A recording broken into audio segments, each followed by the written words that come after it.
Down, down, down, down, down. Down, down, down, down, down.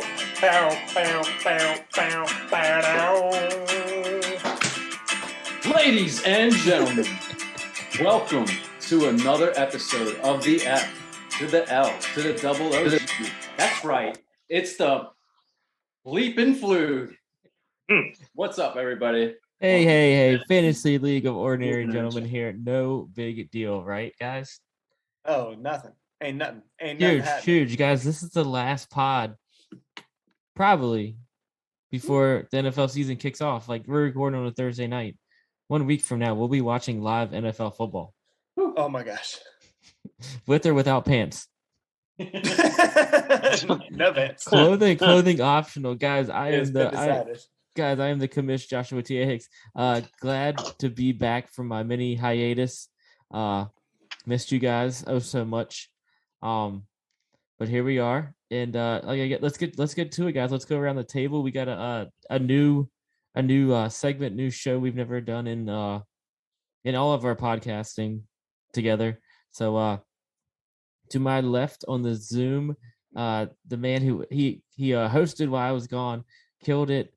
Keeping up the website at www.theflug.com. Found on Twitter at Gars_Poetica. What are you drinking tonight? You totally put me on the spot. It's Aldroit Theory. It's one of their double IPAs. I don't know exactly. Awesome, very good. Ladies and gentlemen, Mr. Gary Jerkowski. Totally put me on the spot. I have to read. Oh my gosh. Like, I was just off the rails like my hosting last week, dude. Like, I mean, we were just a bunch of goons just having a good time, really. But yeah, I'm excited for tonight, and definitely excited for one more week till football, man, to where it all actually, it actually counts for fantasy. Yes. No more watching preseason. Of course, an extra week of football, so 18 weeks total. The regular season is gonna be fun and exciting, man. Mm-hmm. It's gonna change the game probably a little bit, Can't wait. Change the game. And to my left, very new to Twitter, at social media ghost, the one and only, the 757 Bills Mafia, Mr. Tyson Cole. Hey, I'm up to 28 followers, by the way. Oh, Let's go. Wait, is it at 757 Bills Mafia, or is it at 757 Bills Mafia? Yeah, okay. Yeah. Yes, I'm up to an outstanding 28 followers. Yeah, there you go. Damn. Without a picture. Apparently that's the thing. Like, not having a picture, people think you're hiding behind something. And I've been seeing a lot of stuff. I don't know if y'all have, but I've been seeing a lot of stuff where a lot of people are calling a lot of dudes out for like posting selfies, like just in general, posting selfies. So Twitter, It's Dude, weird, dude. find Don't the be friends with positive. Keller. I definitely find a positivity, but there's also like a lot of like just head Negativity. scratchers. Like, what in the world? You're really arguing about this? Like, come on, It's Twitter, dude. People, yeah. But there's a lot of positive. There's a lot of positivity, and I've met a lot of people so far. Mostly Bills fans, if you can imagine that. If that's not a surprise. What the hell? What? Speaking of posting a selfie, I had to send y'all a selfie real quick. Dude, I can't wait to hate on it. Check your phone. Check your phone. Kissy face selfie.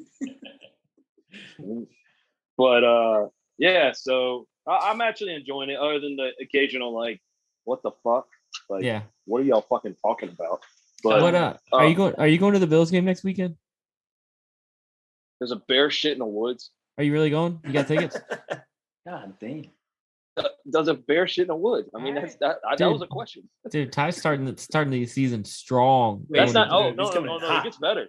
Is it in Buffalo or is it in Pittsburgh? It's in Buffalo. No, well, so this gets better. So Saturday, I'm going to Notre Dame, Ooh, and then driving to Buffalo. and then driving to Buffalo. Fuck. It's gonna be a long fucking weekend. But What you know time? what? What time Dude, is? I don't see you going through a table or helping put someone through a table, then it I'd is rather- not a complete weekend. I'd rather I need put to somebody see- through a fucking table. Yeah, I need some. I'd rather- some tailgating. I will do what I can. I got a few Bills fans up there, so yeah, it's gonna be a long weekend, but I'm looking forward to it. What time is the Notre Dame game? 2:30, Oh, so it's a Saturday. day game. which thank God that South Bend, Orchard Park is only, well, it says 6 hours and 47 minutes, but if anybody knows how I drive, I'll get there in about 6. So I don't Where are you fucking drive. staying? Where are you staying? South Bend, haven't figured that one out. Orchard Park, probably State? with Sorority house. Sorority house. Just say that. Oh, that's I'm gonna that's a try. good I'm gonna look. try. I'm gonna try to look somehow younger than 34. Although I'm probably not gonna fool anybody. Just put on a Letterman jacket. I have one. I do fucking have one. A Notre I Dame swear one. to God, I have one. A Notre Dame Letterman jacket. Well, there's always paint. There's always paint. There's always paint for that. You I have can to always find, just paint over that. I can find always one. just paint over that. Yeah. Yeah, get the old fucking Rudy jacket. Oh my gosh. But anyways, that was quite a rant about me. So diagonal of me is a gentleman that I think we're gonna be on the argument side of quite a bit tonight. Butt heads. Mr. Shane Gardner of the Yo. proud Detroit Lions. Hey, I got a question. I didn't want to interrupt, but I don't have an answer. you know, they got the porta potties lined up, and you see the videos of the people running on the top of the porta potties. Is that a Bills Mafia thing, or is that just a like a Kentucky Derby thing? Oh, that was a parkour. That's probably a parkour yeah. and a Buffalo Bills thing. Oh, Yes. it's a good Venn diagram. The Venn diagram of parkour and Bills Mafia. There's a lot of Yeah. overlap. Have you seen the one where the guy jumps from like one of those things and he misses a table and he hits like? Yes, You know which one I'm talking about? absolutely. That makes us look even worse than we already dude, it's look. Dude, y'all It's are the number best one. fan base. It is the best fan base, dude. I think it's number one. Absolutely, it's not Well- close. Well, I appreciate that. It's better some than the people might- Texans. Dude, yeah, I couldn't believe that. What was it, like 92 to 8% or something like that at one point? I couldn't believe that. The Browns might give us a run for the money, and so does the Packers, because the Browns all of a sudden are going to the Super Bowl. As they always do. Yeah. Yeah. So, but anyways, yeah. So, All right, guys. yeah. Guys, you can- Diagonal. Go ahead. I'm sorry. No, you No, almost gave the like semi suck it like then you were just like right there. I thought you were gonna end it just like that. It would look great. Dude, that picture you made of me, Gary, everybody loved that. Which one? On the beach with the suck it. Oh, dude. The multiple Hickses. On Yes, the yes. Guys, you can find Shane on Twitter at a fantasy hack. You can find all of us on Twitter at @theflug_ff, www.theflug.com, and we are on Spotify, iTunes, and Podbean. Just search the Flug. There we are. Bang bang. Guys, I haven't been on since Flug Fest. I had a great time. I'm hoping to get a collage of like pictures and videos to make like a big old YouTube video whenever I have downtime, which it's getting few and far between, guys. But yeah. Good times. That was good. It was a good time. That was my first ever one. I had a good time. I didn't finish good, but I had a good time. Hey, it's all about winning. But it doesn't even matter. It's all about winning that Yeah. league. Why? Because you won. No. Well, maybe. Yeah, exactly. But dude, I've never won it before, and I've always had a fucking great time. I don't I love think Who- yeah. Who usually wins it? So I don't know this. Who usually wins? Perry, Brad, Greg. Perry Bat, yeah, exactly. Okay. But I mean, so Keith came in dead last, and I asked him, I was like, dude, do you hate that you came in last? He's like, I don't give a fucking shit. No. Morgan won the first year. He won the league the first year, and he's from last place. I've never finished in the top 10. I don't give a flying fuck. I would just want to party. It doesn't matter. Yeah. Hell yeah. So, all right, guys. The best thing about Fluke Fest was when Josh, you called out Hot Rod, and you were like, it was during my most favorite highly anticipated event. It was the quarterback challenge where there were all these obstacles you had to throw at. And Ty, you used all your great throws on the warm-ups. Dude, oh my God, I'm embarrassed by that one. I don't know what are you gonna do. I don't. But know. then Hot Rod was in the middle of throwing, and he had everybody had 5 footballs, and Hot Rod had thrown 3, and then Hicks, you go, Hot Rod, your girls here, don't fuck up, and then he just went clutch, and he like dialed it. He's like, oh my God, I got to get some fucking pussy later, and he fucking hits. And he won the high score. It was amazing. It was the most clutch thing I've ever seen. And I was winning. It was incredible. Yeah, you were winning with 9 points, and then he got 11, right? No, you were winning with 11, and then he got like 15 or something. Yeah, it was amazing. So, plenty more fluke stories to come, I'm sure, throughout the season on the podcast. Sure. Guys, let's go and get to what we're doing tonight. So we kind of, the first idea was let's just do like a hot take bold prediction podcast for the 2021 upcoming season. Then everything kind of snowballed, and here we are. What we're going to do is kind of a people's court. Is that kind of what we're going to call it? So everybody's going to, so there's 4 of us. We all kind of have a hot take or 2 bold prediction for this season. We have a defendant, and then we have a judge, and it's kind of, a rotation of what's going on. So, I mean, like walking into a minefield. Oh yeah, this is good. Yeah. Arguing with each other where we usually agree with each other. So this is going to be great. I love it. So, I guess it's better. I'm more of in life, I've learned by doing and not really listening. So, we're just going to do it. Are we ready? Hell yeah. So the first one is my case. Shane is going to be the defendant, and Ty is going to be judge, jury, and executioner. I already picked my winner. Unbiased. This is unbiased as possible. Dude, I need a jury of my unbiased peers. Yes. I'm just kidding. Well, I guess you're not a jury. Never mind. Hung jury. Yeah. Oh, there it is. Jury. I got a peek of that thing during Fluke Fest. First I thought you were crazy, but now I can see it. I walked in on that one. Hey, if you're anything like your cousin. I got a full fist of cock and balls during Fluke Fest. I don't know why, but it happened. Oh my God. No, here we are. Oh God. Okay, so my case is T. Higgins is going to finish as a wide receiver 1, guys. So here we go. His rookie season last year with Joe Burrow, his rookie season as well. They played 10 games together. Then Burrow got hurt during the Washington game. They definitely, I mean, if you look at the numbers, they started, decent, and then it definitely heated up. And of course, it went to where he got hurt. So he got hurt in week 10. In weeks 8, 9, and 10, Higgins had 9, 9, and 10 targets. So I mean, that's a hell of like right there. There's 3 weeks there. That's obviously building chemistry.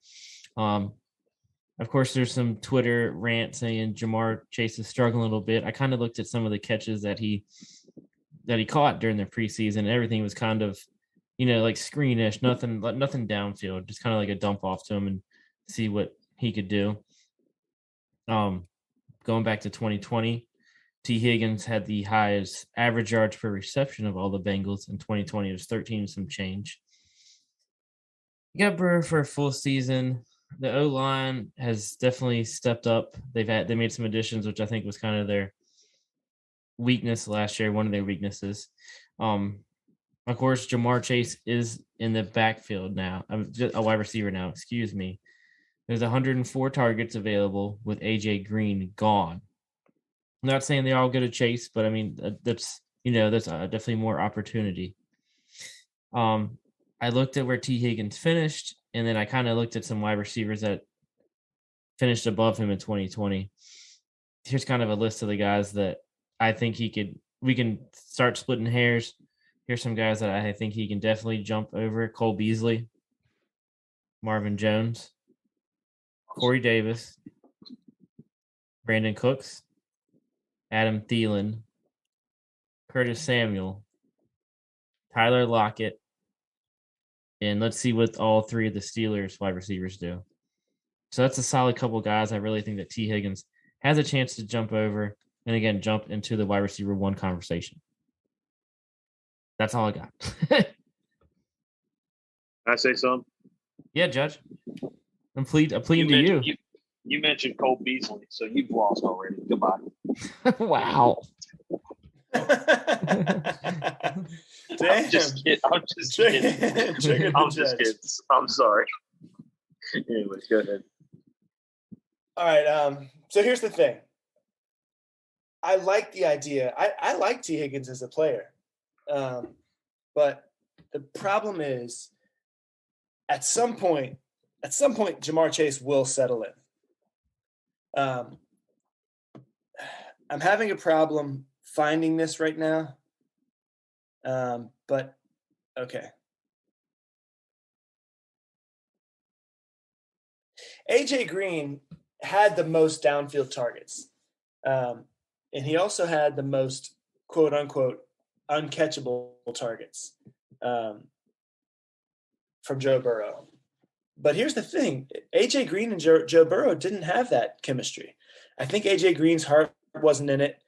And a lot has been made of Ja'Marr Chase and the Joe Burrow connection.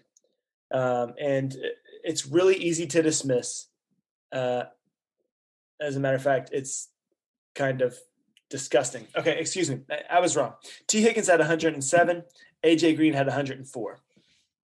But that the simple argument of Joe Burrow and Ja'Marr Chase, having this magic, that's immediately going to, rekindle itself. I'm not crazy about these.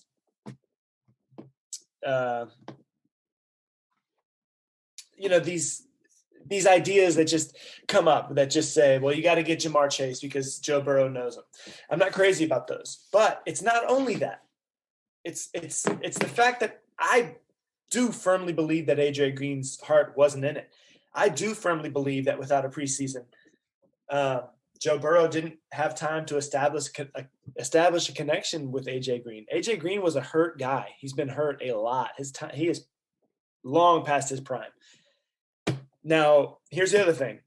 We know that Ja'Marr Chase has had 4 really poor drops in the preseason, but I think he's getting it out of his system now. I mean, I firmly believe that.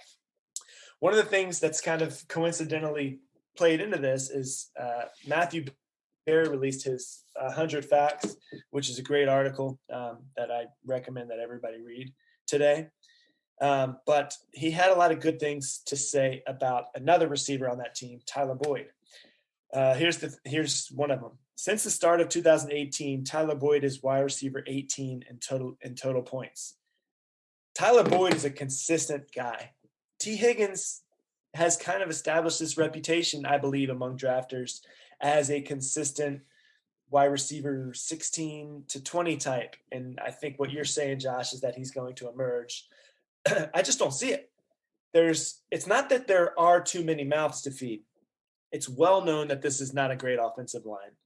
I believe that Mixon is going to suck up more of these. I believe that the shorter your targets, more of them are going to go towards Mixon. And I really do think that the downfield targets, the ones that were going to AJ Green last year, when AJ Green was just half-assing it and throwing up a hand, the quote-unquote uncatchable targets, the off throws by Burrow will be there to Ja'Marr Chase. They know each other better. They've had just the mere fact that Burrow's had 3 preseason games to throw to this guy. It's going to be very hard for T. Higgins to be a number 1 receiver when you've got a extremely talented wide receiver. Sure, he hasn't played in a while, but I just don't see it. He's the second best. He's the second most talented wide receiver on his team. When's the last time we saw that equate to a number 1 wide receiver? Juju and Antonio Brown. That's a great counter argument. That's a very great counter argument. But that was a different offense. That was a different offensive line. Agreed. That was a whole nother thing. And there wasn't a Tyler Boyd there. So that's my argument. I like T. Higgins as well, but he's a wide receiver. He's a high-end wide receiver too, in my opinion. He's not at wide receiver 1. Judge? Yep, that's all you. Oh man, Ty, why you think about it? I didn't even say what I was drinking tonight. From Smart Mouth. Are you already celebrating your victory here? Oh no. No, I Right just now. I missed a segment. And I was trying to give. I was giving time to think. And I got a whiskey sour. Ooh, hell yeah. delish. This is from Smart Mouth Brewing. They're out of Norfolk. It's called Game One. Thought it was kind of a good name for a beer since we got some decent college football tonight. It's an IPA. It's really good. The I got it logo for kind of like if you just look at it real quick, it kind of reminds you of like Buffalo Wild Wings. Holy shit! Yeah, it does. Why? Yeah, it does. That can. The It's color. yellow and black. The logo. Yeah. Yeah, yellow and black. Yeah, the logo. Anyways, all right, Ty. I hope I gave you time. Well, no, I'm just so.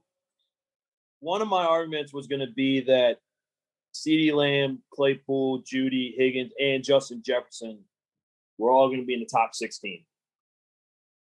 I looked at all the receivers that were ahead of them as far as receiving yards and like targets and catches. And you got guys like Will Fuller, hurt usually. And Tua's his quarterback. Aguilar, he's a one hit wonder. Deontay Johnson drops a lot of balls. Thielen, he's 31 years old. That's not a great age for wide receivers. Robert Woods, 29. I know he has Matt Stafford. I get all that, but in my eyes, he's not a true number 1. He's a great number 2. Cole Beasley, True number 1, like Jamar Chase. You mean? No. Anyways, Cole Beasley. I love the guy because he plays for the Bills, but he's a slot receiver. At any point, he could not get the ball. Cooper Kupp, he gets hurt. He gets hurt a little bit. Marvin Jones, you play for the Jaguars. Next. Corey Davis, you're not with A.J. Brown. Brandon Cooks, you play for Houston. DJ Moore, you don't really run the route tree that well. So I believe T. Higgins will be in the top 16. Top 12. I still think you got guys like Evans, you got Allen Robinson. I'm trying to write all the names. You got Tyreek, you got Ridley, you got Allen, Jefferson, Allen. Even though I'm going up against this argument, DK Metcalf. Yeah, Diggs. My guy. Let me get to him. Let me say it. I'm trying to coax the judge here. Stephon Diggs. Terry McLaurin, who I know someone on here doesn't like him, but I love Terry McLaurin. You still got to put Julio up there, whether he's injured or not. So I kind of have to agree with Shane on this one. I think he's a really high end too. I'm not quite there to put him at number 1, but he's in the top 4 among top number 2 receivers. All right. Well, good job, Shane. It was a good argument. It's both are good arguments. Hey, we're doing bold, so that's what I'm swinging for the fences, baby. That's what we're doing, baby. Yeah. That's what we're doing. Hey, Josh, let me ask you this: redraft this year, you got a chance to pull the trigger on either. You going Keenan Allen or T. Higgins? I'm going half PPR. Man, don't make this as hard. Because I think Keenan Allen is a back end wide receiver 1, and I think that's where T. Higgins would go. I think this is a good comparison. You're going bold, but if can I say something? I think Keenan Allen's a better route runner too. Well, if you look at our rankings on www.thefluke.com, I have Keenan Allen ranked higher than T. Higgins. So Keenan Allen it is. Yeah. I like T. Higgins, but it's just needs another year. Hey, like I said, I'm swinging. Hey, good ball, baby. It's good. Get yourself. Like I said, I think he'll be in the top 16. 12 is.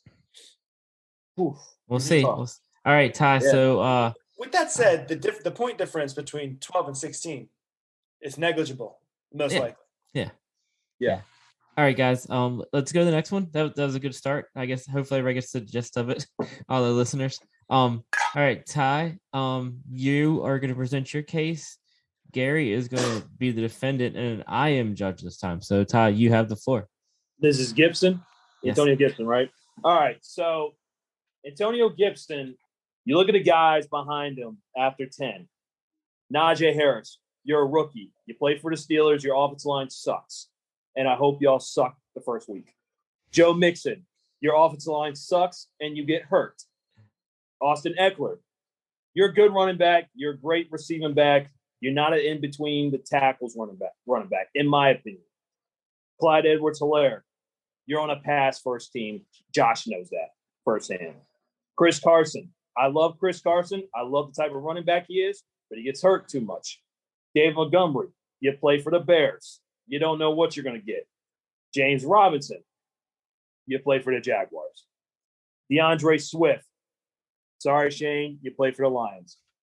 Miles Sanders, everybody on here, including the only Eagles fan, thinks you suck. Even though I'm a fan, even the Eagles fan thinks you're a bum. Josh Jacobs, you split carries with Kenyon Drake. That says a lot. That doesn't, and you average under 4 yards per carry. And so that's the top 20. Those are the top 20. Now, let me get back to my numbers. I wrote a bunch of stuff down. Antonio Gibson had 1,042 yards of total offense. He had 11 touchdowns, which were only behind as far as running backs Chubb, Jacobs, Kamara, Cook, and Henry, and he even tied Jonathan Taylor, who some might say Jonathan Taylor's better. In fact, Fantasy Pros has him as number 8, but Antonio Gibson is a better receiving back than Jonathan Taylor. The guys ahead of him, you got to think about it. Barkley, coming off a major injury. The last 2 years, he's been injured. Christian McCaffrey, major injury. Christian McCaffrey's a better player, but you still got to consider that he's coming off a torn ACL. Zeke's ahead of him, but guess what? Dallas is becoming a pass-first offense, in my opinion. They wanted to be a run game. They wanted to be a run. They've always wanted to be a running team. But ever since, 2018 or 19, the running game has gotten worse and worse because the offensive line has gotten worse. And then as far as rushing last year, you have J.K. Dobbins out for the year. Sorry, Dan, but you still got Gus Edwards, who I love. Kareem Hunt is a backup. Kenyon Drake is a backup. All these guys finished ahead of him. Ronald Jones splits carries with Leonard Fournette, and Leonard Fournette was the better running back in the postseason. Not saying he's going to do better than Nick Chubb, but again, if Nick Chubb had a downfall, it's because he's splitting carries with Kareem Hunt. And not only that, the offense going to Washington. I've been mentioning all these other guys. Sorry, my bad on that one. But this offense is going to be a lot better. You got a guy like Fitzpatrick that takes more chances. When you have guys like Kyle Allen and Dwayne Haskins as your quarterback and Alex Smith, they throw short. That's why Logan Thomas had such a great year. Not that I'm not saying Logan Thomas is not going to have a great year. But it's like Eric Davis said about Jimmy Garoppolo. Teams play within 18 yards and end because they know that they can't throw it deep. Ryan Fitzpatrick is going to take chances. It's going to open up the run game. And like I said, Antonio Gibson, although McKissick gets more of the receiving targets, Gibson's still not a bad target. 36 catches for 247 yards. And again, he only had 170 carries last year, but he ran for 795, which was about 4.7 yards per carry, 5.1 yards a touch. That's all I got. All right, guys. Sorry, that was very winded. My bad. No. You brought the pain right there, homie. You did good. All right, so it's my turn for the floor. Yes. Yeah. Well, first off, we do know, like Ty just said, he had 36 receptions, 795 rushing yards. But what we did hear that he said is that he narrowed down all of the running backs, which is great. But we also got to take into consideration that Ryan Fitzpatrick does not check the ball down like Alex Smith did. So, I mean, if you can probably relate to last year, I think Alex Smith would check down. I think I could look it up right now, but I think what's his name? McKissick had 59 catches, I believe, 80 targets. 80 receptions. 80. Wow. And I wish I could 110 targets. Wait, is that right? Yes, there's 110 targets. That's a lot. That's just below Alvin Kamara. He was second in that. If Ryan Fitzpatrick does check it down, great. I mean, we're looking at somebody like Logan Thomas. We're seeing, Terry McLaurin as well. You can even put in the fact that they got Curtis Samuel as well. But what I kind of want to see is he going to eclipse 1,000 yards rushing? In order to do that, you need a lot of rushing attempts, just like you put. You need something like 200 some rushing attempts. I looked at Zeke. He was number 11. You're saying he's going to be a top 10? Zeke last year ended up number 11 in 2020 with 979 rushing yards, 244 attempts. That's a lot of attempts. It's like almost 70 more than what Gibson had. Plus, he had 52 receptions on top of that for 338 yards. What we did see out of Gibson is he had 11 rushing touchdowns. Is he going to be able to get 11 rushing touchdowns again? But he had 0 reception touchdowns, which of course we probably seen McKissick get quite a bit of. So my argument really is just, does Ryan Fitzpatrick check it down a lot? If he does, that's a plus. But you got Jarrett Patterson in here too, who's starting to make a name for himself for this team. So you got 2 big, actually all 3 of them are great pass catchers. I will not doubt either one of those in the pass catching game. But they did release Peyton Barber, who does, I'll give him this, give him maybe more of the goal line work out of the 3. I'll give that to Gibson. So the rushing TDs, he's got to get back with 11 because he ended up what last year? He was running back 12 last year with 103 fantasy points, according to half PPR. So A, is he going to get the receptions and the targets? B, is he going to get a lot of rushing touchdowns? And C, can he surpass all these other guys who've been top 10 as well? All the big names. I mean, what we see basically in fantasy football is, especially for running back, if you want to be one of the top dogs, you got to be a good pass catcher, excluding somebody like Derrick Henry, which he's great at. But like I'm going back to my own thing, is Ryan Fitzpatrick isn't going to check it out, which is kind of like Jay Cutler. We'll just sling the ball all over the field. So that's just mine. We're done. We're done. All right, Gary. We're just going to throw this out there. You ended on a horrible note mentioning Jay Cutler. Dude, that's the best. It's the best. Yeah, you're digging your hole. It was, yeah. I mean, Ty brought the heat there, definitely, and I mean, bias, unbiased. I mean, I already had him as a running back 1. Gary, good points on the whole Fitzpatrick. Definitely running it. Definitely McKissick is a, passing. 110 targets. Like who, I'm saying, like not a lot of people remember that. I mean, that's, like I said, that's going with Kamara. That's crazy numbers up there. So I'm still going to give this one to Ty. Yeah.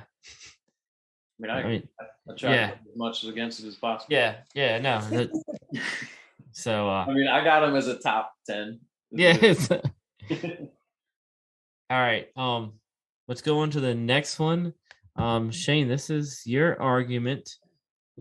Gary's defending and Ty is the judge.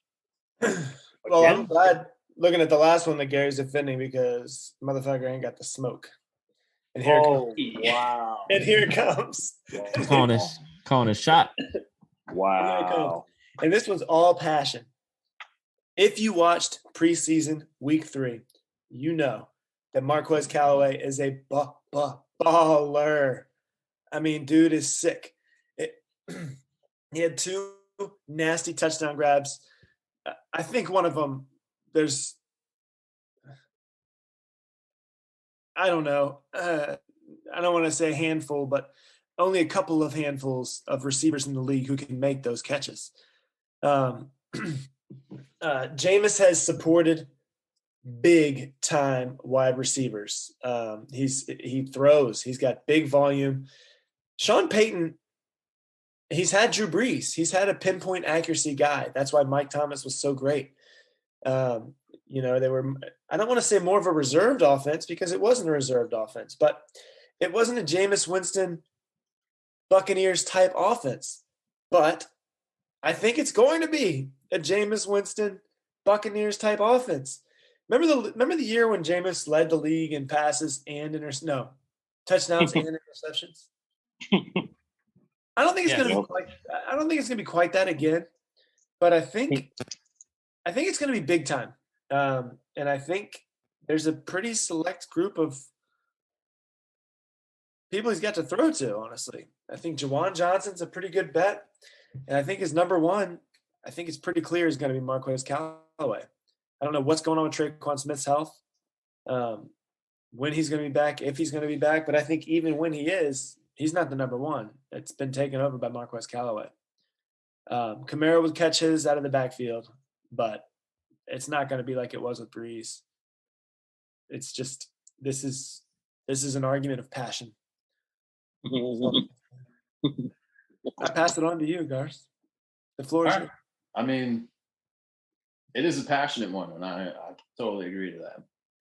And I mean, if this was going to be a show, you can refer the Jameis Winston show, the 30 to 30, sure. So I mean, will he do that again this year? But we also got to wonder, is Taysom Hill going to take the helm if he does retreat back to that? And is that something that we're going to see Marquez Callaway, benefit off of that? I mean, I thought he looked good. He looked great. I mean, the guy's 6'2", 204. He's very athletic. I mean, last year, he was the number 125 ranked wide receiver in PPR. So that's going from 125 down to your top 12 wide receiver with, pretty much the OGs and the best talents of the world, like at wide receiver in this National Football League. So if he's going to be able to do this, we got to see him get at least 150 targets. At least 150 targets. Could he? Possibly. But I mean, we're looking at a team that also went to Alvin Kamara quite a bit. I mean, I honestly kind of like to see, was it Tony Jones? I think he can be a decent pass catcher in the backfield too. Are they going to check it down too as well? Because this is not a Drew Brees team anymore. Traquan Smith isn't entirely that great. And you got Deontay Harris there too. Adam Troutman, we're all wondering if he's going to become something. So I get the argument. I like Marquez Callaway as the wide receiver one for the Saints. But I don't know if he's going to be in the Devontae Adams, Tyreek Hill, Diggs, Ridley, A.J. Brown, Metcalf, Jefferson, DeAndre Hopkins tier. That's a lot to ask for. I mean, you had somebody like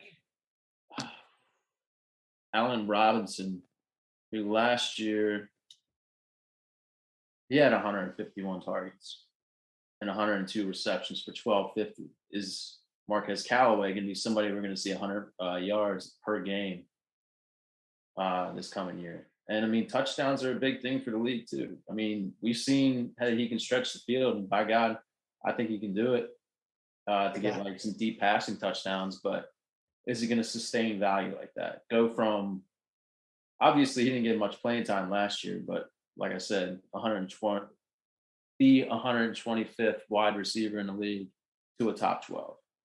Objection, Your Honor. And it's his sophomore season. Your Honor, I will allow it. I want to say one more thing.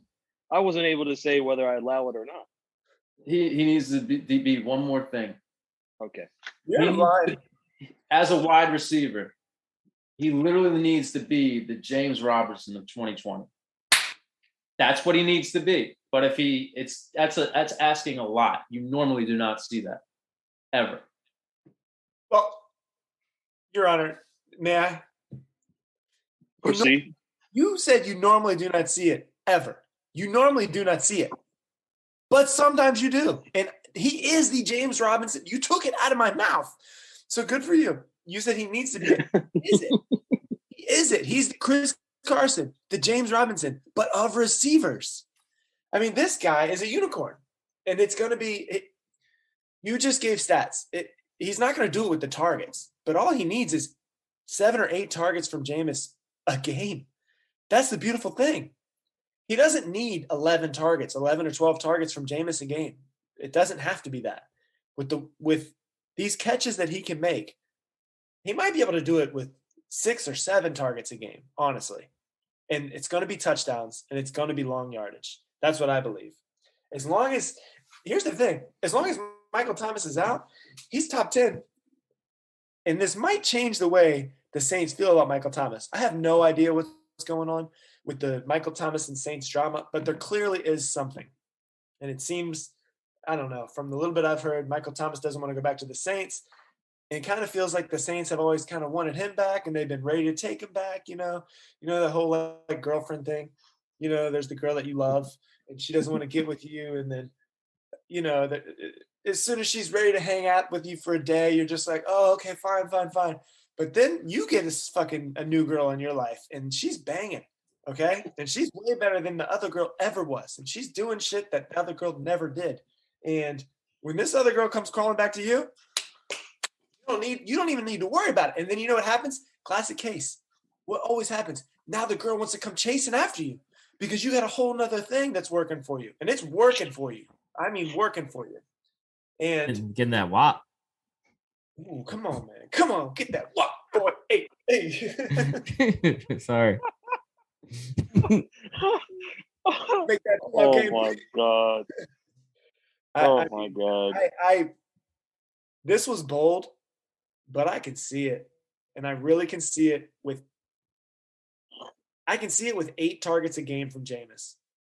And Taysom Hill is going to come in when they're in the red zone, when they're at the 10-yard end. Taysom Hill is going to come steal some. Alvin Kamara is going to do his thing. We all know that. I mean, we all know that. But when they're 40 yards out and Jameis is throwing bombs, Marquez Callaway is going to be the guy who gets it. You do have to see if Jameis is able to be on target too. Yeah. That's kind of this guy helps his targets because he's got a humongous range, catch range. Like Calvin Johnson. Not like that. Make sure he. I know I wanted to put one more point with Matt by God, and I thought it was a good. I'll allow it. And I honestly don't know if I can remember it. This is not good. You got that good beer. Take your time because I'm looking up something. One more thing. It escaped me. Everybody good? Oh, okay. I got it. Oh, go for it. If I'm a wide receiver, it's in my second sophomore season, I need to stand out. I need to stand out big time. Mm-hmm. But I cannot stand out in the preseason. I need to stand out against the best. And when you go into preseason, you're playing second and third stringers. They're not the best. He's got to be able to press coverage, all that. We're not talking about preseason. Not talking about practice. Talking about the game. Practice. We're talking about the actual game. And I think this is going to be a different thing. You had Jameis Hail Mary bullshit, and he came up with some cool grabs that people just missed that were second and third stringers. So this guy is not he's not Devontae Adams. He's not Michael Thomas. We're not going to be able to put him in that category. Not this year. I don't even think next year. Probably in years between that. Michael Thomas is slant boy. That's the Twitter. That's the Twitter. That's the social media thing. Is to call him slant boy. Marquez Callaway's not a slant guy. His teammate called him slant boy. CJ Gardner. Anyways, my bad. But still, what are we gonna call him? Go route boy? Go route guy? Go up and get him. That's DK Metcalf. Anyways. Most good safeties are not going to let go route guy grab up and get it. It's a great point. Big safeties in the league. Yeah. I'll stop. You made a great point. I'll let you finish on that. That's Glad fair. I remembered that. Shane, you told a great story about, love and, finding, reconnecting with that girl that got away or whatever that was. And that almost You say convinced whatever me. that crap was, Your Honor. That almost convinced me. I'm not gonna lie. That was some funny shit. I like Marquez Callaway just like you do, Shane. And I'm a little biased because I have him in Chuba. So I'm hoping that he turns out to be he could be the James Robinson of this year, and I was about to say Tim Patrick, but just because nobody knew who the hell Tim Patrick was, and he ended up being arguably the number 2 receiver for the Broncos. I think Marquez Callaway, I won't say a number 1, but I'll say like a low number 2, because you got someone like Brandon Ayuk as a low number 2 projected, and I'm not the biggest Brandon Ayuk fan. So just to give you an example, and then you got other guys behind Ayuk like Odell, who I'm just not a fan of. Galladay's hurt. Deontay Johnson drops a lot of balls. So I like I said, I like Marquez Callaway. I think he's gonna have a great year. I think it's a little too soon for number 1, but I can understand why you're on the bandwagon. You're on your way out of line. So, and I will also say his name should be Marquez Wow-Laway. Oh my God. okay, I've heard enough. Case dismissed. Gary wins. Oh, God. Both great arguments, especially Shane's about the ex-girlfriend. All right. So, what's next on the list, Mitch? We have, what have we got? Gary, you are up with your case. I am the defendant on this one, and Shane is going to be the judge. So all you, Garth. All right. 1 second here. Wait a minute. What do you? We got a costume change about to happen. Yes. oh my God. Oh my Lord. Yeah. Oh, that's incredible. I don't know if he's going to email on us or. He wins. Hey, AJ Styles says he wants his haircut back. All right. Oh my gosh. I can't believe I'm calling you this, by God, but Your Honor. I bet you waited all night for this. Dude, this emo chick is having some real life connection issues. I do look pretty fucking ridiculous. All right, man. All right, man. All right. All I want you to understand is just trios for all top 30. Threesomes. For wide receivers. Can you name me the 2 top trios last year for wide receivers? In the top 30? Panthers. Am I supposed to do this? Go ahead. Yeah, Panthers, I'm on. Panthers and Steelers, correct. And every single one of them were in between 20 to 30, except for DJ Moore. He was like 19. So what I'm doing here is I think all 3 of the main wide receivers in Mike Evans, Chris Godwin, and Antonio Brown will not only be top 30, but one of them will be top 10, top 20, and then top 30. So last year, we're looking at 2020. Tom Brady was number 9 quarterback. He threw 610 passes. That's pretty much like within the top 10 in passing, for sure. That's the 4th best of his career in passing yards, with 4,633. And the man had 40 touchdowns. So I want to put it to this.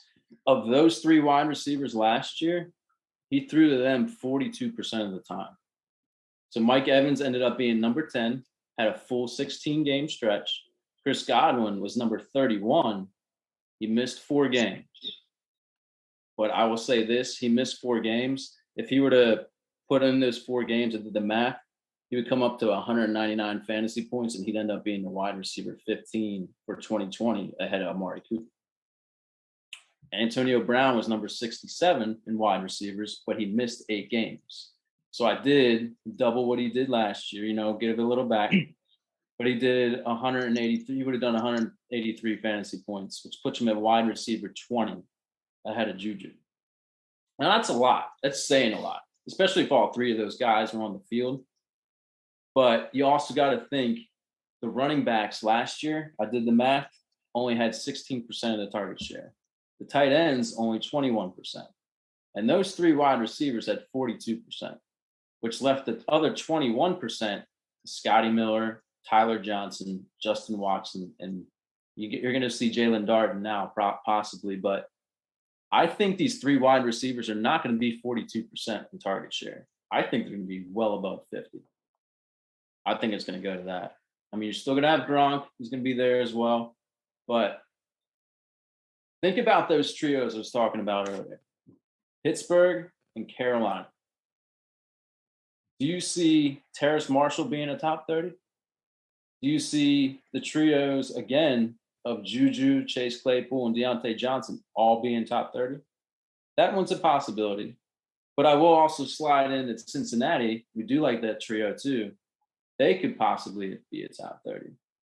But I think this is the top 30 because it's Tom Brady.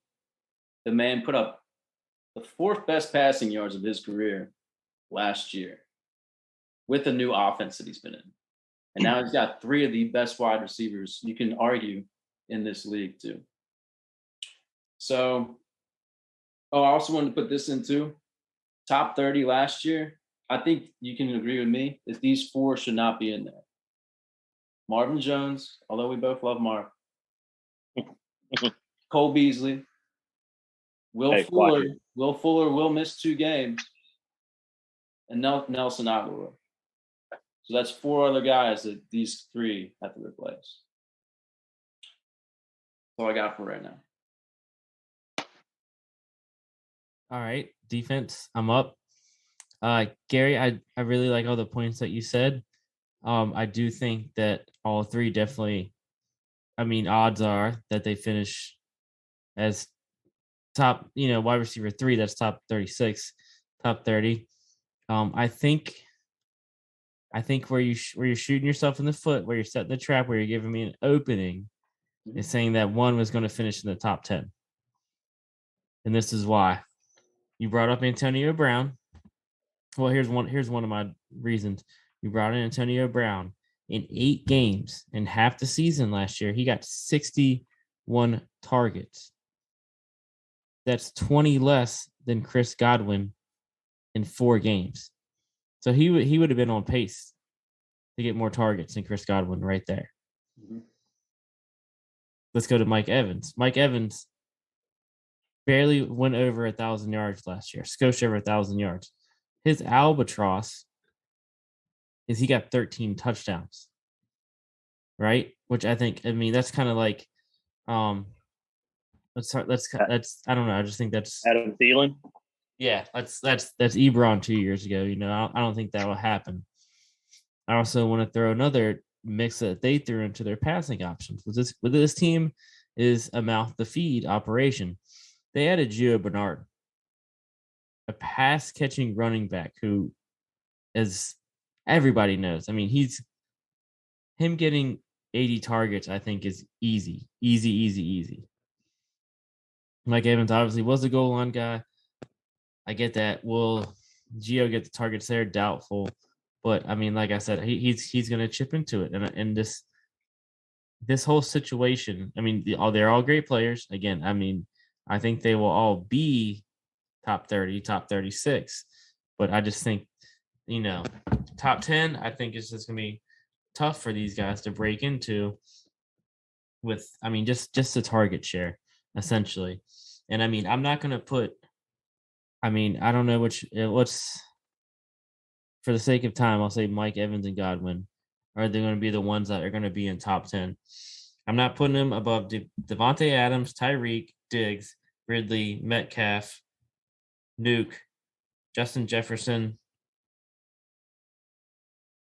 probably AJ Brown, Allen Robinson, Keenan Allen.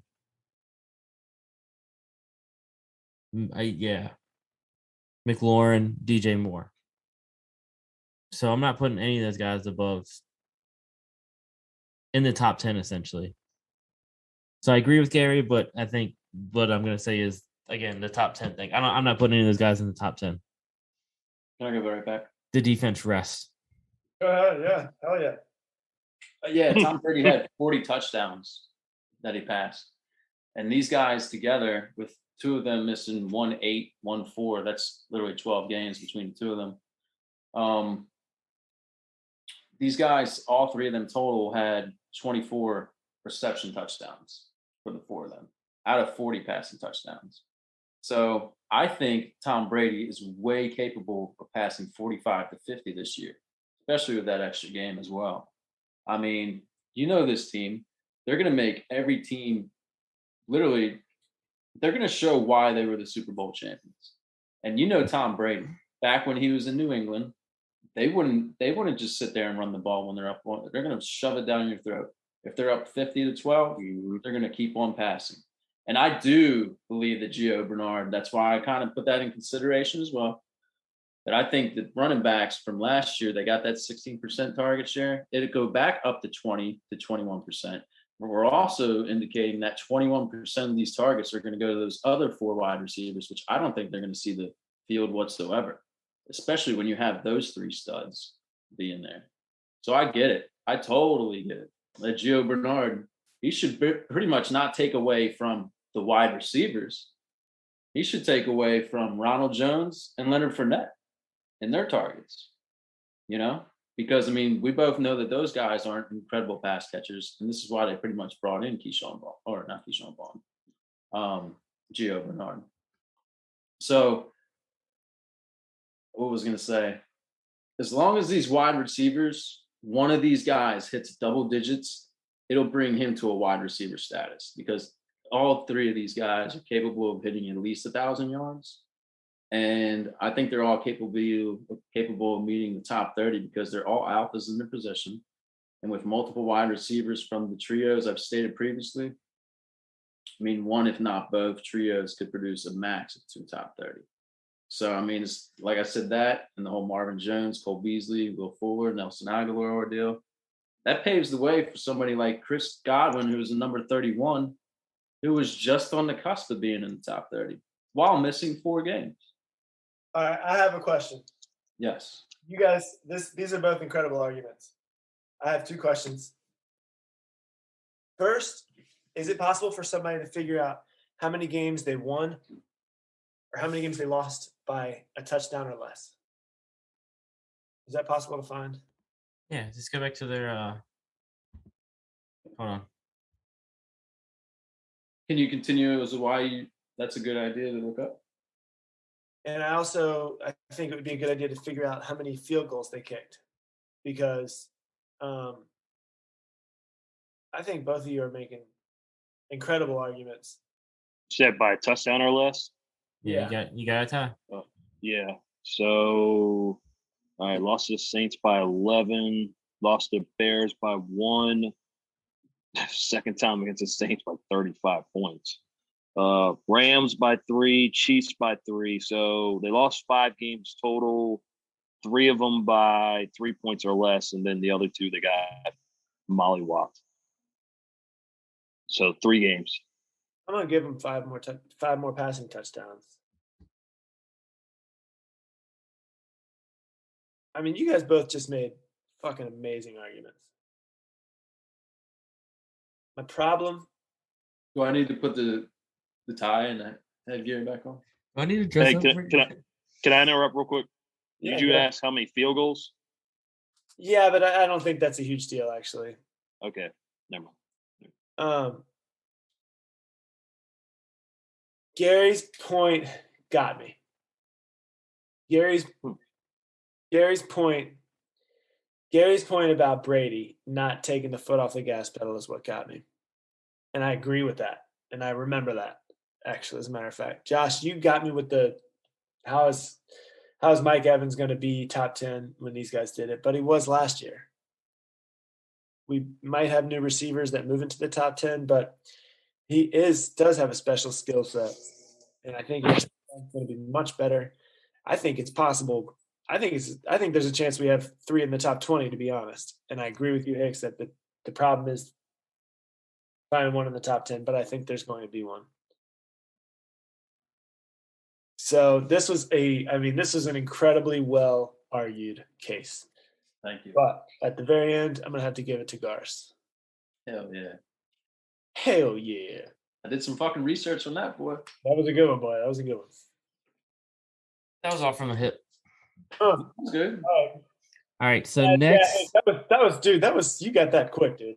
Yeah, I thought the best argument was Gio for sure, but I had to rebuttal it. I had to make sure that somebody didn't say that. Very well. Yeah, you did. All right, I'm really excited for this next one. I don't have to do anything. This is great. Okay, so Shane is going to present his argument. Ty is the defendant, and Judge Gary, you can put your tie back on. All right. Well, this one's great because we just went from an incredibly well researched, calm case to one that this is passionate. This one's a lot like the Callaway one, but consider it a feeling, but there's also a lot to back it up. The eye test is going to back this up, and there's something else that's going to back it up. Okay, but I want to talk about DK Metcalf. That ass. DK Metcalf has you hear this a lot. A freak athlete, has an incredible skill set that nobody else right now in the league has. I mean, can we all agree on that? Yeah, no, absolutely. Nobody else has his skill set right now. He's got, I think, a top 4 quarterback in the league. He's got a guy across the field from him, Tyler Lockett, that's a really good possession receiver. He's been scoring some touchdowns too. And he's got a pretty good running back, not an incredible running back, but a pretty good running back. This is the number 1 option on this team. It kind of transferred last year. Tyler Lockett was the number 1 option in 2019. There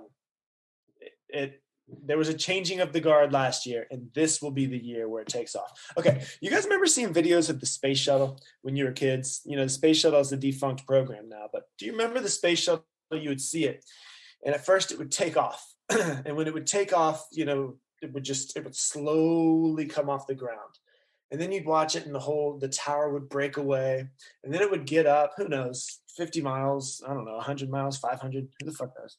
But it would drop its number 1 fuel reserve. Remember that shit? And it would drop it into the ocean. Remember that shit? Yeah. And then it would keep on going. It would keep on going into the upper Earth's atmosphere. And then it would drop 1 more layer off. Remember that? And then once it got into the outer Earth's orbit, then it would actually be, whatever, the space shuttle. There wouldn't be any gravity left. All the acceleration has been done. All the fuel has been spent. Now there's zero gravity. All it's doing is just coasting, going around the Earth 30 times a second. Not 30 times a second, but 30,000 miles an hour. They make like 60 or 16 revolutions in a day. I don't know what it is, but anyway, it's incredibly fast. Let's just put it that way. Okay. The reason I bring that up is because if you look at what DK did from 2019 as a rookie who was, supposed to be a 9 route guy. Ty alluded to it earlier. He was only supposed to have 1 trick in his book, okay? But 2019, DK was wide receiver 34. Doesn't look very good. Doesn't look like the guy who's going to be in 2 years the number 1 wide receiver. This was on 100 targets. He had 58 receptions 900 yards on 58 receptions. That's pretty incredible. 7 touchdowns. Okay. So his first year, he still with 7 touchdowns. You know, he's a big guy. He's getting some things done. Last year, he went from wide receiver 34 all the way up to wide receiver 5. Now he goes with 129 targets, gets 83 receptions on those 129 targets. Now, this is not the best catch percentage. You know, Michael Thomas broke that catch percentage record a couple of years ago, but it's because he is the slant boy. Everything is a really high catch percentage, pass that he's catching. And then he went up last year to 1,303 yards with 10 touchdowns. Here's what I'm thinking for him this year. This is what I'm projecting.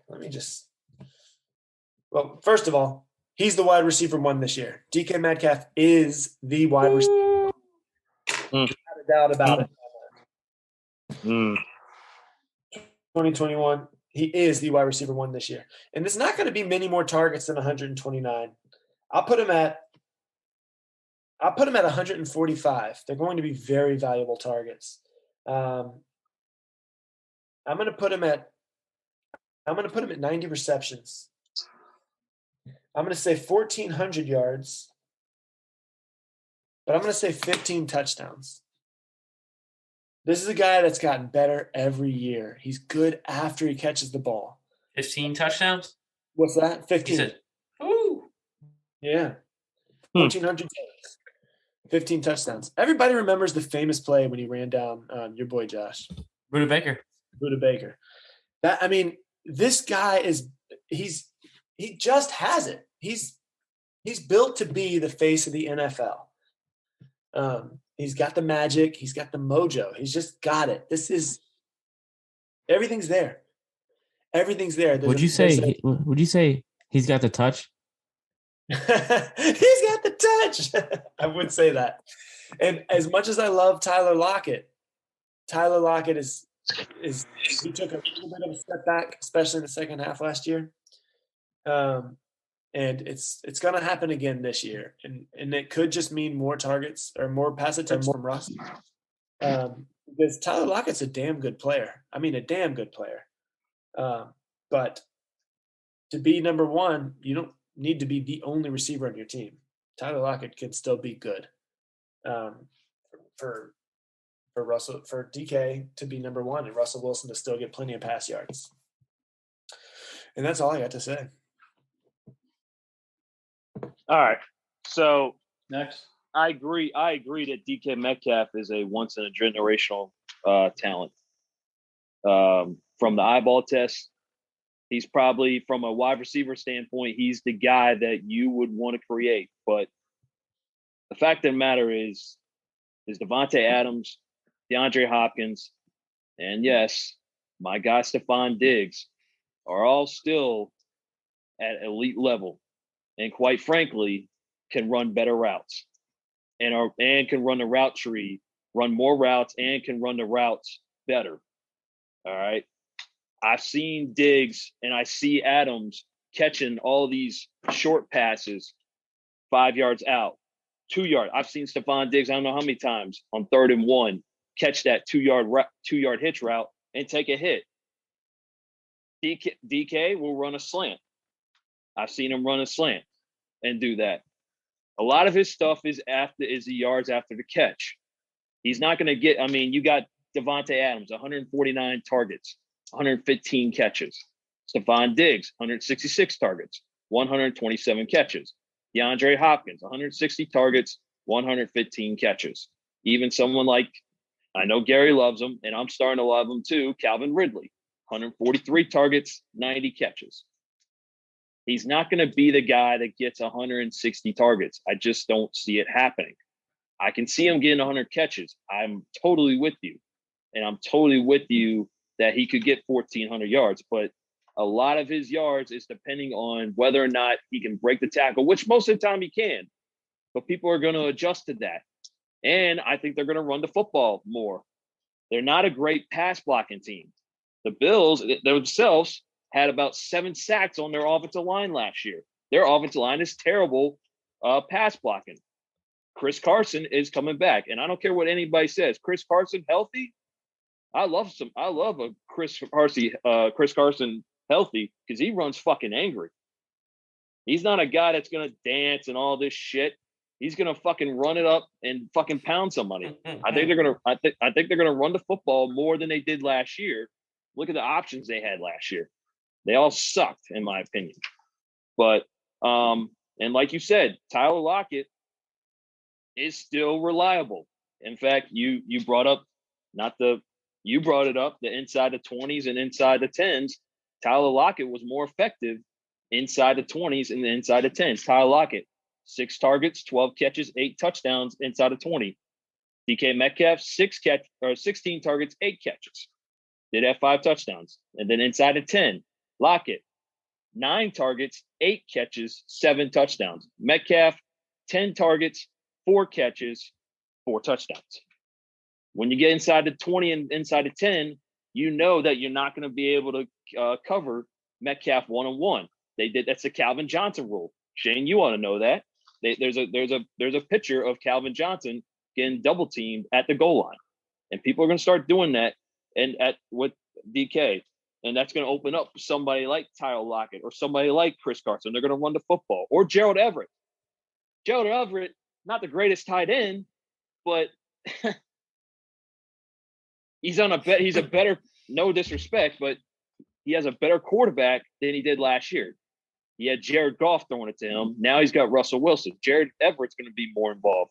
And then Dwayne Eskridge is a much better slot receiver than Freddie Swain, if you ever heard of him, or David Moore.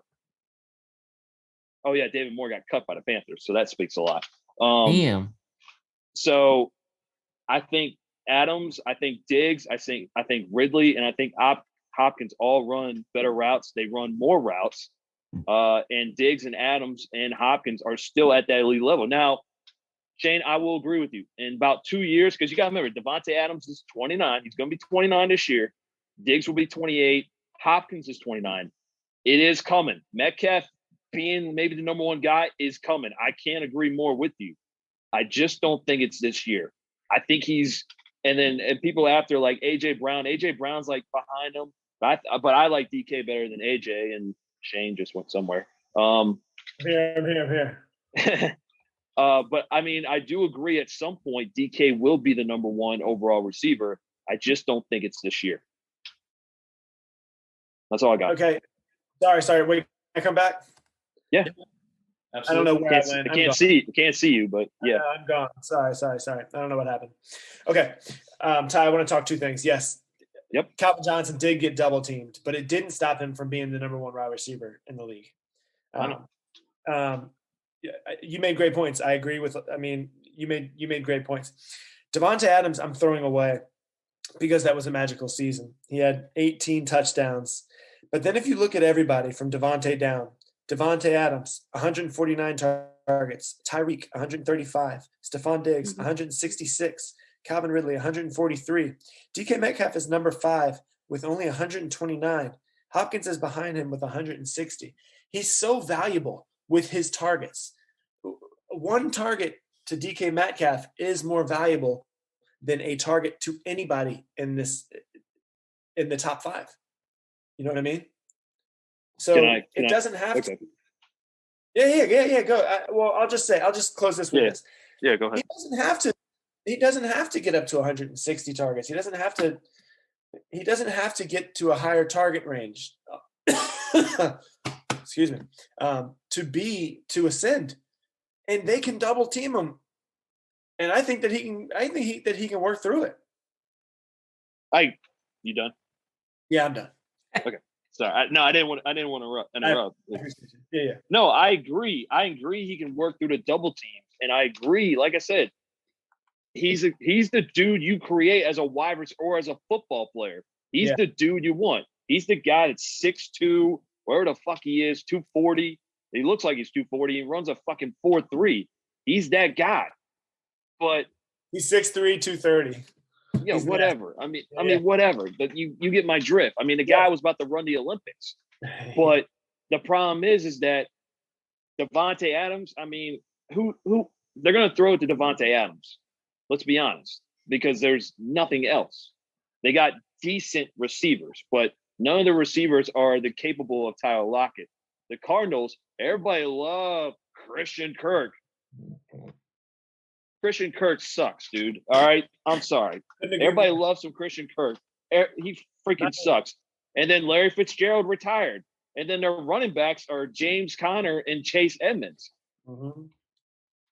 And then their tight end, I don't even know who their tight end is. Daryl Daniels. Wait. We're going off topic. What's this Arizona Cardinal? Okay. Yeah. Okay.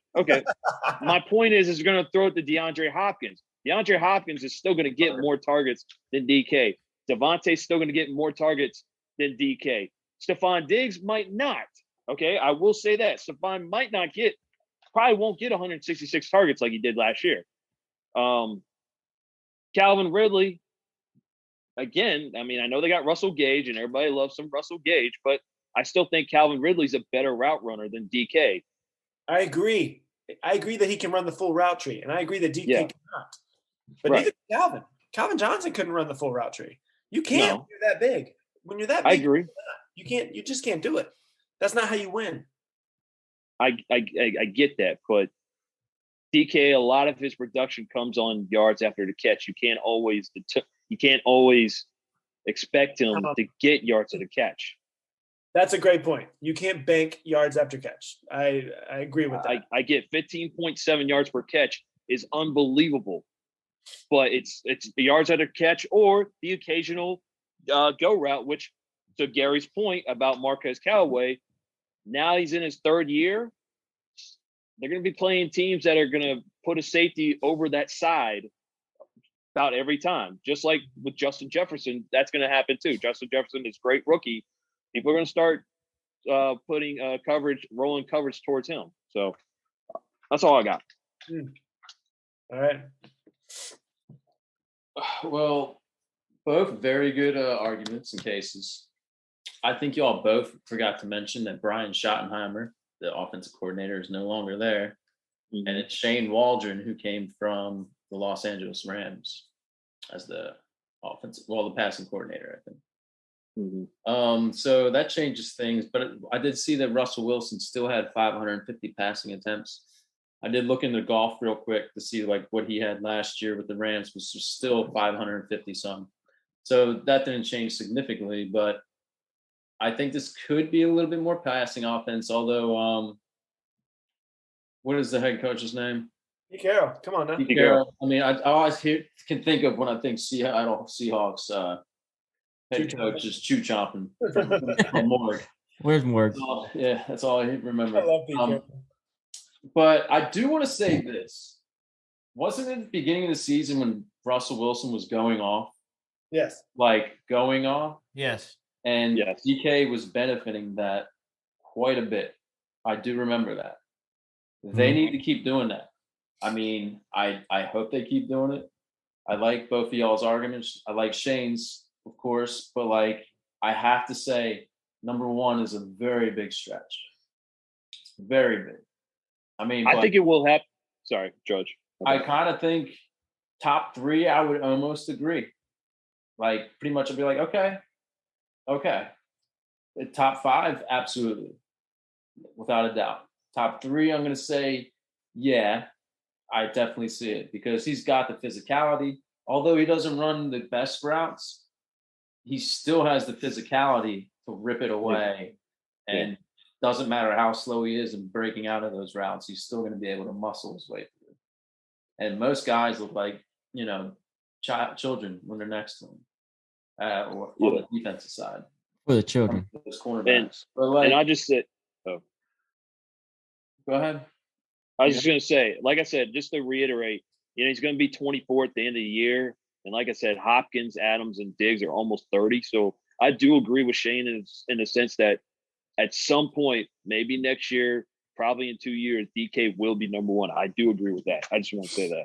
And I'm not going to lie, that's something that you put in that I agreed with too. And I'm just going to say you look really nice today too. All right, Gary, who won? Flattery gets you nowhere.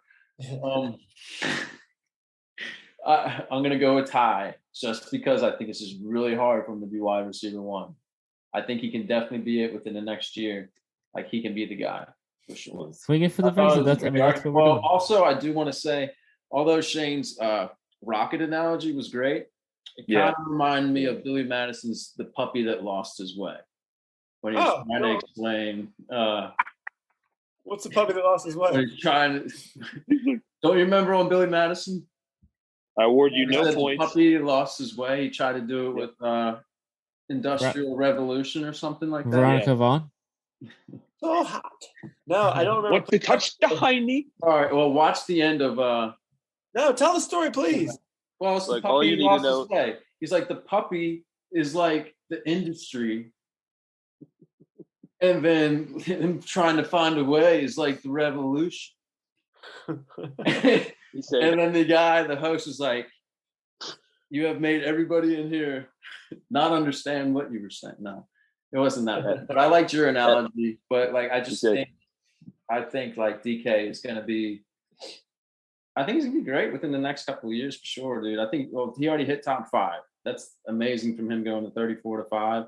I mean, if he has that same beginning of the season ordeal, I mean, you got to think. I am a Mari Cooper trooper too, but he was the number 1 wide receiver until Dak went down too. So there's a lot of guys, man. As long as everybody's healthy, it's going to be a big competition for that spot. Yeah, just So you think can't if you're talking dynasty, because in the Yeah. big dynasty wide receiver debate, it's either DK or AJ Brown. So Yeah, so I mean, I can't argue with you that he's one of the best dynasty wide receivers to have right now. I'm more of a DK guy in that regard. Tennessee's a run first team. yeah. This year, especially with Tyreek Hill too, man, he's a monster. But right. I think he's at least top 3. All right, boys, let's go to our last one of the night. Ty's argument. I am defending, and then Shane, you're judge. Gary, you can rest, relax, have a cold beer. Oh boy. Okay. I might have chewed off more than I can chew on this one, but fuck it. Let's go Last for one, it. baby. Let's go. All right. So Terry McLaurin, top 6. Who? Maybe I chewed more than I could eat, but in Fantasy Pros, he's ranked 9th behind AJ Brown, Shane's boy DK Metcalf, DeAndre Hopkins, Gary's boy Calvin Ridley, my guy Diggs, Adam Hill. I personally think that Justin Jefferson, while will have a great year, they try to establish the run first and then open up the passing game with both him and Thielen.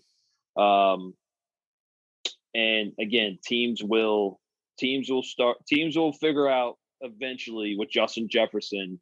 It was his rookie year. He had a great year, but teams will start rolling coverage to his side, especially with they don't have any other real passing options. I mean, I know they got Chris Herndon, and everybody loves some Chris Herndon, but I still have to see it first. So you basically only have 2 options there, Thielen and Jefferson. AJ Brown, again, he's on a run first, second, and third team with Derrick Henry. Plus McLaurin had more targets, more catches, and more yards. Now, granted, AJ Brown played 1 less game, but even that, McLaurin had 28 targets more than AJ Brown. It wasn't like Washington's defense sucked. I mean, they were one of the best in the NFL, especially that front 4. And then as far as Metcalf, Hopkins, Ridley, Diggs, and Adams, I mean, they're all playing with the same quarterback. I might have chewed off more than I can chew. But the fact is, I'm also banking on is that McLaurin played with Kyle Allen, Taylor Heineke, Dwayne Haskins, Alex Smith, and still put up 134 targets, 87 catches for 1,118 yards. I think he's a better route runner than AJ Brown. I think he's a better route runner than DK Metcalf. Everybody loves Tyreek, but I mean, Tyreek is fast and he runs some routes. Josh, and you may hate me for saying this, but I think he's a slightly better route runner than Tyreek Hill, though Tyreek Hill is a lot faster. I do think somebody in this top 6 between Hopkins, Ridley, Diggs, Adams, Hill will have a drop off. Ridley, I think, will still have a great year, but he does play for Atlanta. Matt Ryan is getting worse every year.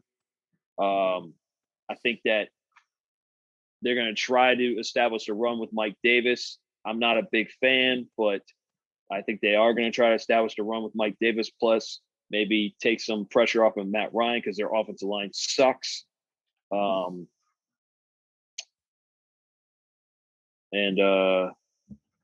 Ryan Fitzpatrick, like I said, the other 4 of the guys, Heineke, Haskins, Allen, Smith, were all checkdowns. So, I mean, Logan Thomas had a big year. So they would not stretch the football, whereas Ryan Fitzpatrick, as we all know, will stretch the football. They got Curtis Samuel. They got Diami Brown, Adam Humphries, Logan Thomas. It's not like they're short of talent on offense, whereas, like I said before, Devontae Adams is short of talent on offense. Calvin Ridley is short of talent on offense. Hopkins is short of talent. McLaurin's got Ryan Fitzpatrick. He's gonna stretch the football. He's gonna get him the football. That's all I got. That's all I got. You're good. All right, so here I go. And yeah, so the top 6 is kind of like a wall that needs to be broken through, essentially. And then so I kind of look at the top 6, and I'll even go to the top 7 and 8 are Justin Jefferson, and Thielen. So, and then just going off that last year's just fantasy points, you get Devontae at 1, Tyreek at 2, Diggs at 3, Ridley 4, DK 5, and then Nuke at 6. One of the biggest things that kind of stands out to me in these groups are what did they add offensively to kind of change to affect them negatively, essentially. Devontae Adams, nothing really. They drafted Amari Rodgers in the, I think, 3rd round of the draft. Doesn't really bother me. Tyreek, nothing really. Ty, correct me if they're wrong. I don't think the Bills really added any pass catchers. Then you go to Sanders. Manuel Sanders is the only one. Okay, and then go to Calvin Ridley at 4. Lost Julio Jones. I mean, his stock. I know Pitts is there, but stock up. DK, who we just talked all about, he was number 5. They added Gerald Everett, but I don't see him putting a huge dent. We talked about David Moore a little while ago. David Moore caught 6 touchdowns last year. All that to Everett, in my opinion. And then DeAndre Hopkins. They added AJ Green. Again, not really affecting DeAndre Hopkins. And then, like I said, you have Justin Jefferson and Adam Thielen. Now, Ty already said it. Let me go to what Washington's done in the offseason. They added Curtis Samuel, who was a wide receiver 2 last year, I do believe. He finished 25th. I'm sorry. 25th in wide receivers. Logan Thomas is there. So they've added stuff to, I guess, take a little away from McLaurin and Ty's defense. So you have to think about the quarterbacks again. And you have Alex Checkdown King throwing to McKissick 110 targets. That's not happening again. But anyways, I guess kind of what I just really want to reiterate is to break that top 6, again, that top 8. And these teams haven't done anything to take away from these wide receivers to reduce their targets, their fantasy points, their production all around, essentially. And defense rest.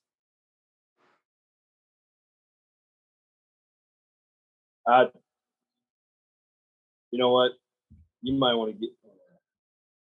I should have said top 7. I'm giving it to you. I'm giving it to you, Ty. I think both of you, the way that both of you. Okay, look. Yeah. The way that both of you argued it was you didn't argue why McLaurin would be top 6.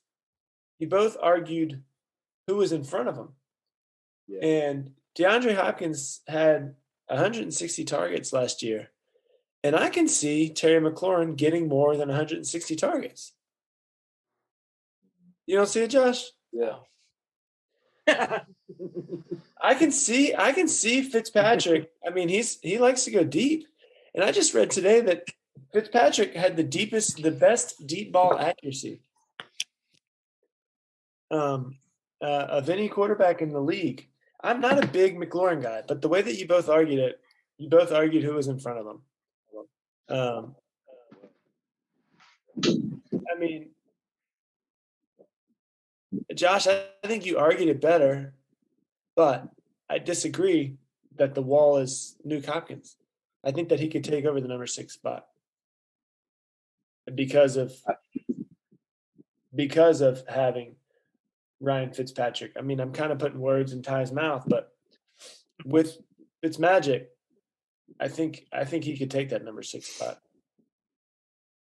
Well, to kind of argue against what I said, I should have said top 7. I should have said definitely Jefferson and Brown is better than them, but then when I started going through the 6, I'm like, oh, fuck. Why can't he take Nuke's spot? Why can't he take Hopkins' spot? Just because they just don't have anybody else. Like they're gonna try to force feed it to him. They just got that rookie though. They just got a rookie. Who is it? Rondale Moore from Purdue. Yeah. I mean, I don't know. Me, I gotta see it. I'm just a prove it. Like with these rookies, you gotta prove it to me. Whereas these second-year guys like Higgins and Judy and Claypool and Lamb and Jefferson, I've seen it now, and I'm like, okay, I'm all in.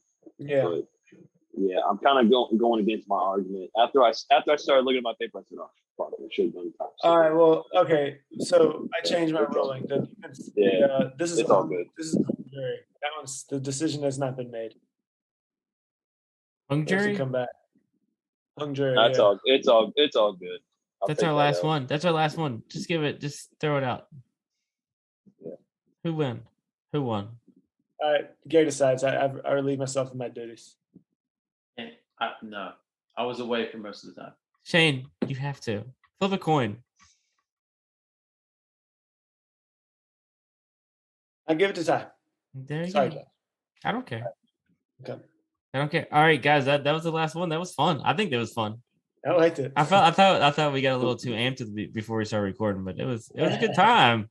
AKA me. I got a little in. No, it's fine. I liked how we all kind of like everybody had a role and threw up gang signs.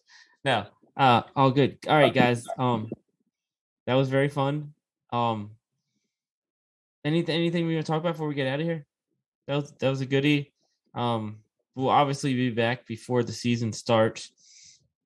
Super stoked. Go ahead, Ty. Well, I mean, I don't know how much time we have, but I was just gonna ask, like, so I'm really like, if people don't know, I'm really into like paying attention who the Bills cut, like who they brought back on their practice squad. Like, I'm really into it. I'm pretty sure Gary's is probably into it, at least with his team or other teams. Josh, I'm pretty sure. I think Shane, you are. I was just gonna ask, which guys did you, if we have time, which guys did you hate losing, and which guys did you, if y'all claimed anybody, if y'all came claim anybody, or which guys did you hate losing, which guys did you like keeping, and who did you like claiming? Yeah. Go ahead, Ty. Ty, you start off. It's your thing. Okay. So going away from fantasy football, I hated losing Nick McLeod. He went to Notre Dame. He was a cornerback. He had he should have had a pick 6 against Shane's Detroit Lions, but one of our idiot linebackers, I think, hit the quarterback. It's a stupid thing. And then he had an interception against the Bears. Then he had a couple pass breakups, but he was undrafted.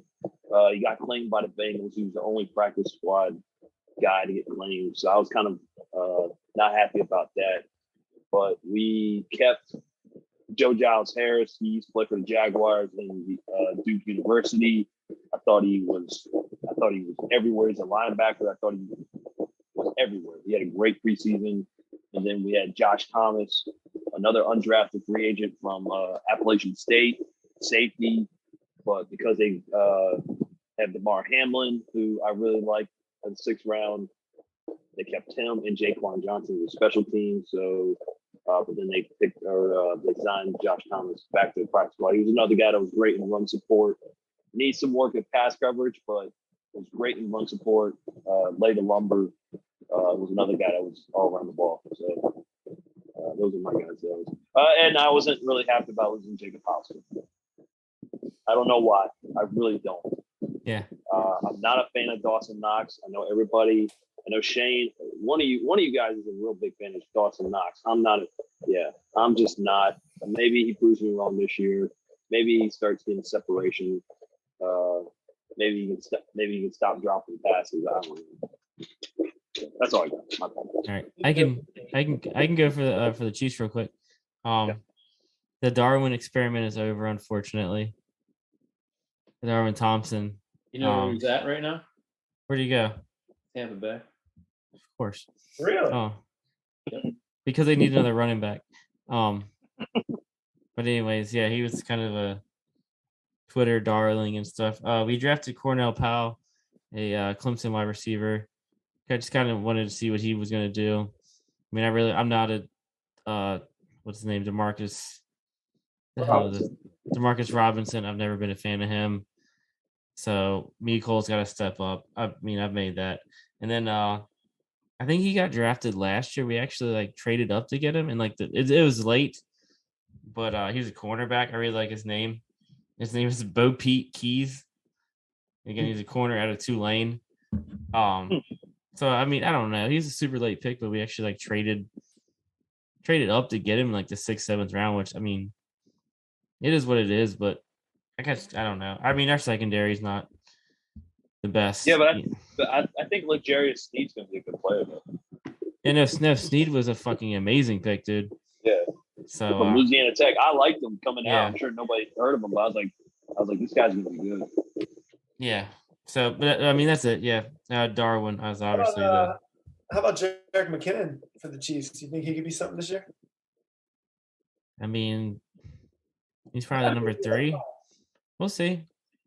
How do you feel about Clyde, Josh? I'm still all in on Clyde, dude. Really? You got to think the O-line fell to complete shit by the end of the season. Again, he's a rookie. Again, I know that everybody thinks that rookie's supposed to come in and know everything nowadays because it's such a now society. So I hate these teams. I hate people that after the rookie year, we've got to get something. I know Josh Rosen not going to be something. He was probably never going to be something, but I thought he got a raw deal. I think you ought to give. Sorry to say it. Josh Allen, second year after the first year, everybody crapped on Josh Allen. Then second year, he made a nice little turnaround. I think you've got to give him at least 2 years, and then before you say, all right, well, you know what, we got to go in another direction. Yeah. Yeah, I think that position's always changing, which is hard. You literally have to have 32 of the best guys to step into that league.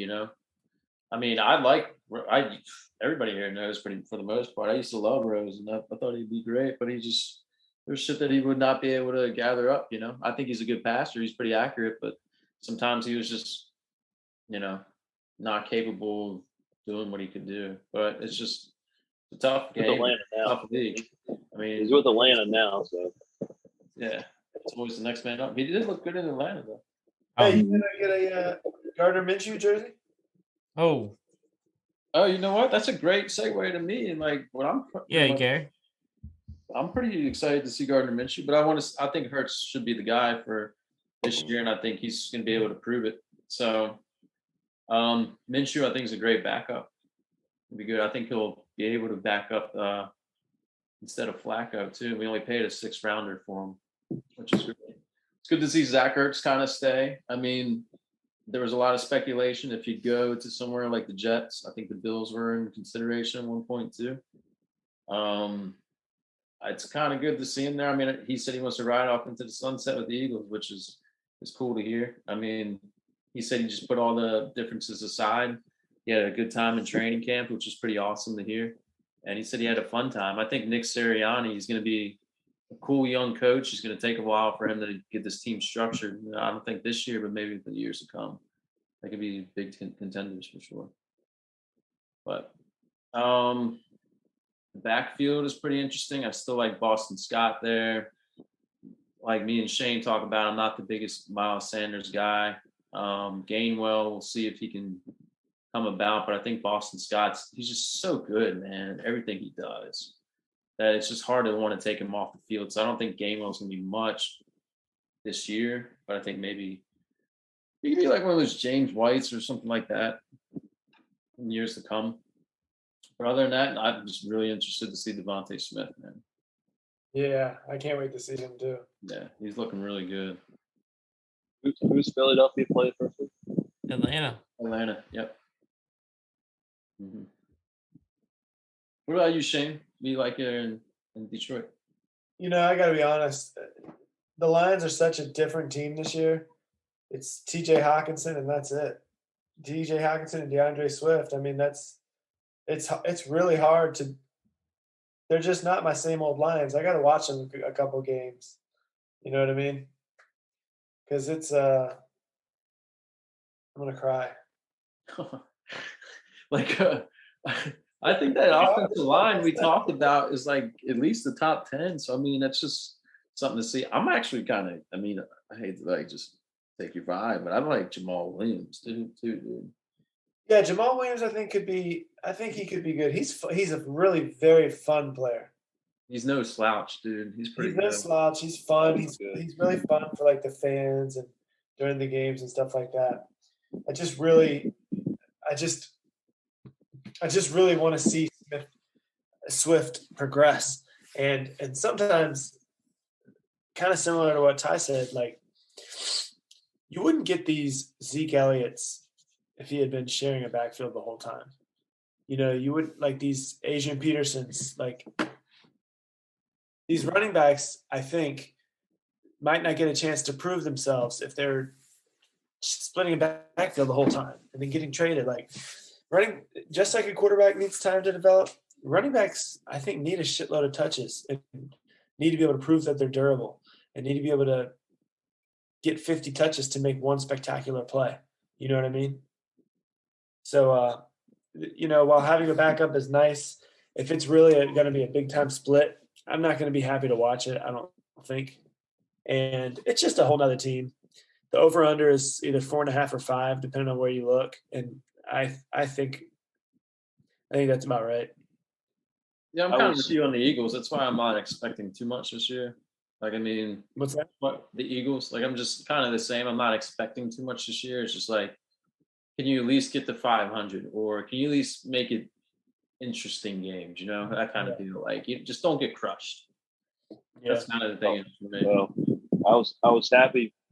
This is just a personal like opinion, but Dean Marlowe plays for the Lions. He got re-signed. He's a safety that went to JMU, and I actually met him. Pretty cool guy. So I was happy that the Lions kept him. He's probably going to be a backup safety, but the secondary is kind of questionable. So I could see him being that big nickel. A lot of teams play that nickel package. So that's just a random. Dude, our number 3 overall pick last year, what's his name? The cornerback that went right after Jeff Okudah. Jeff Okudah. I think is a wasted pick. I think he's a Already? Yeah. I think it's a complete. I think he sucks. We'll see. Yeah, we'll see. Already. Damn. Well, I'm trying to think like who were picks like after him. I don't know. CJ Henderson. Cornerback CJ Henderson from Jacksonville. Marcus Snead in the 4th round, Kansas City Chiefs. It was Chase. It was Chase. Yeah, I knew. I had a feeling he was going to be a good player. Yeah. Played good against us. We'll see. I mean, I could be wrong. All right, boys, let's get out of here. Yeah. A lot to be done before week 1. I got to make some bets. I got to get my lineup set. I gotta tell people to cut their rosters because they don't listen. Hey, that's a different topic for a different night. Here we are. Guys, for the crew, Ty, you killed it tonight at 757 Bills Mafia.